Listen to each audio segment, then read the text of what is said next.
হ্যাঁ ভাই, ভাই 10টা আর এই যে ডিআইবি সার ভাজাইয়া পরে দানা চারানোর জন্য বুনাবো। তুমি এই যে 10টা যে ডিএপির সাথে ভাজাইতেছো, এটা কি তুমি জানো যে ডিএপির সাথে কোনোদিন 10টা ভাজানো যায় না? এটা তো আমি জানি না, কিন্তু এইভাবে তো না জানি আগে অনেকবার বুনাইছি, তাতে কোনো ফলাফল রেজাল্ট মানে ভালো মন্দ আমি বুঝতে পারি নাই, বাট এইভাবে করে আসতেছি। এটা হলো ভুল করছো তো। এইভাবে কোনোদিন ডিএপি সারের সাথে টিএসপি সারের সাথে এই 10টা, এটাকে বলা হলো জিঙ্ক। Zinc, zinc sulphur.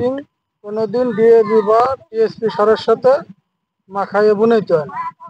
এই দুটোরে মিক্সার করলি তখন এই 10টার গুণগত মান নষ্ট হয়ে যায় এবং এই 10টা কোনো কাজে আসে না। ঠিক আছে, মনে থাকবে? মনে থাকবে অবশ্যই, কিন্তু ওই যে এখন তাহলে আমার করার কি, করণীয় কি?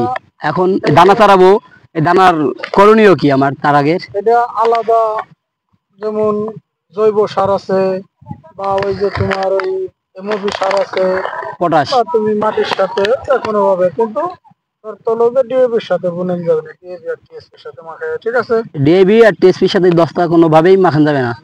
এটা মনে রাখতে হবে। আচ্ছা আচ্ছা, তাহলে এটা রেখে দেই না? আচ্ছা।